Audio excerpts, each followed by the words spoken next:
My name is Frank. I'm a associate professor and also program leader for the 4 programs at SIT. I leave the floor to Dr. Tan Liang to introduce more details about RTIS and IMGD. The game, we use them as a platform to learn because that is very interesting. So essentially this one, the RTIS is a computer science program. You can see about half of the courses are the computer science courses, about half. But we don't just only teach computer science. We know the mathematics are very important. Sometimes, and also let's say for the game. Then after that, I share a few student project demos. Maybe we have the first one.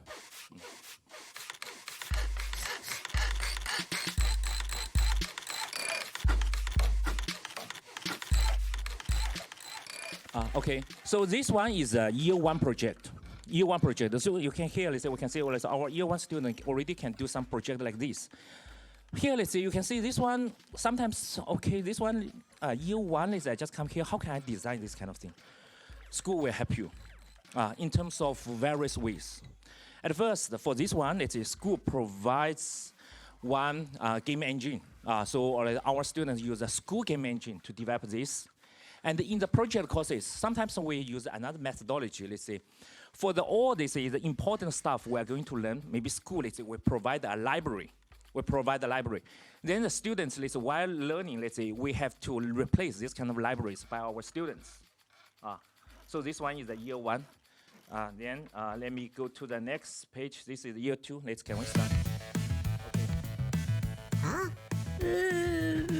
Aha! Let's do it!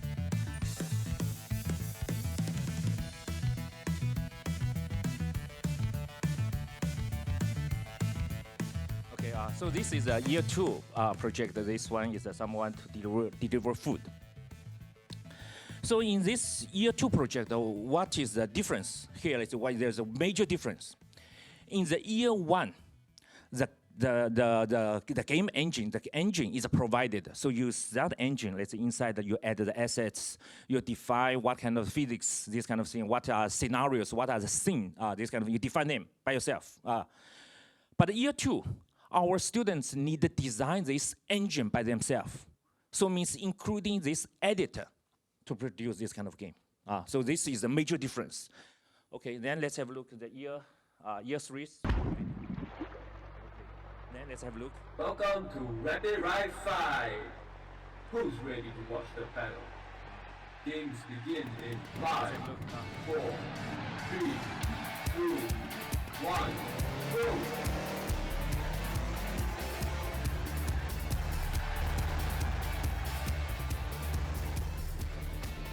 Okay, yeah. So for this video, we can see some differences here. Let's see, difference between this one and the year 2. This one is a 3D game, right? Year 2 is just a 2D game. So you can see, let's say, school. Let's say, we help students. Let's say, we hold you, let you to learn. Then let's say, we train someone to ride the bicycle. At first, I hold you. Then later, I just push you a bit. Then later, I let you go. Something like this. So in terms of this kind of learning, you can see is a little bit more and more difficult, right? So year 1, we gave this engine. You just use this engine to build the game. Year 2, you need to start to build this engine, but it's a 2D. Year 3 is a 3D. 3D. For this kind of engine, the underneath, let's say you need to maintain quite a lot of stuff, including editor, how to store data. Maybe you need a database, right?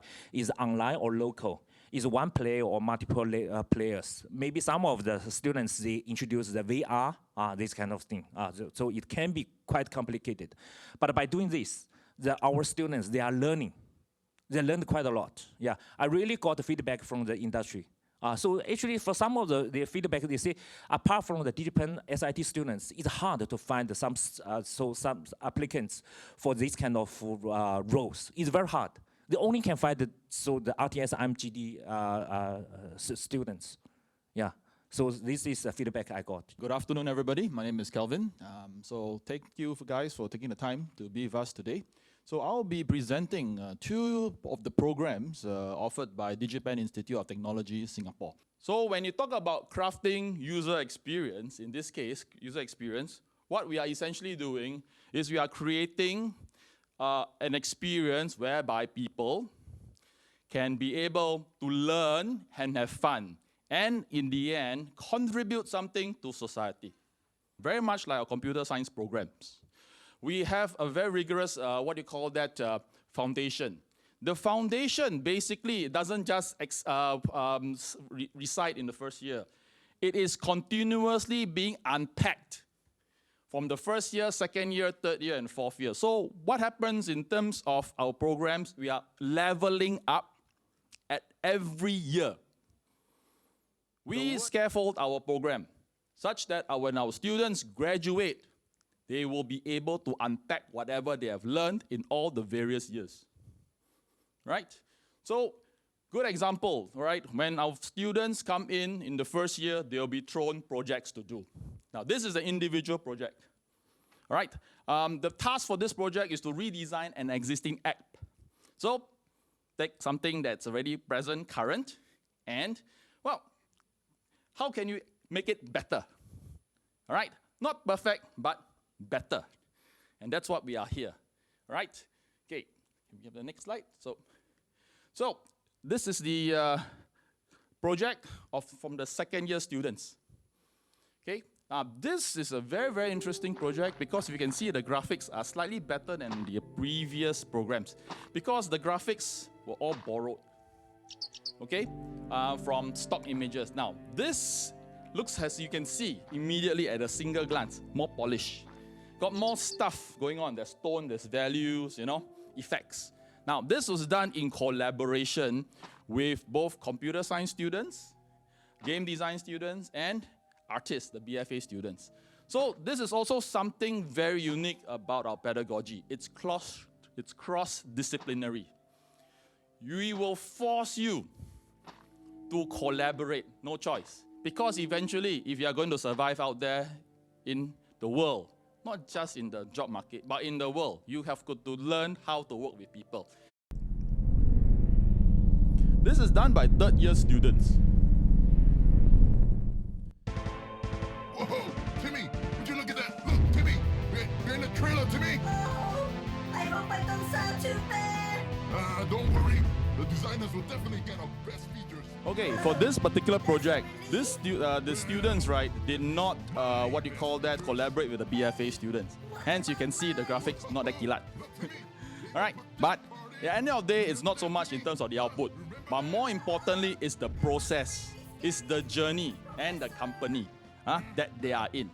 So what we do in our programs when we start to get students, again, we touch a bit about projects. What we want to do is we want to forge collaboration as well as cooperation between all our students. And you can say at the end of the day, we have a fraternity. When they graduate, not only with a degree, they also graduate with a fraternity of contacts and friends. All right, so this is by the final year students.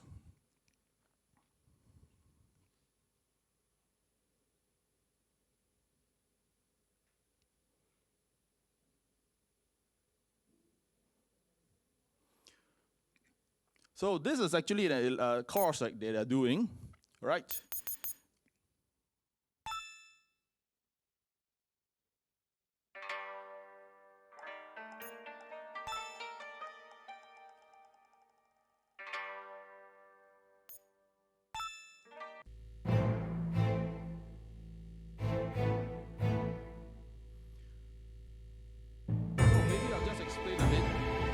So you can see actually what we also do in for the UXGD program.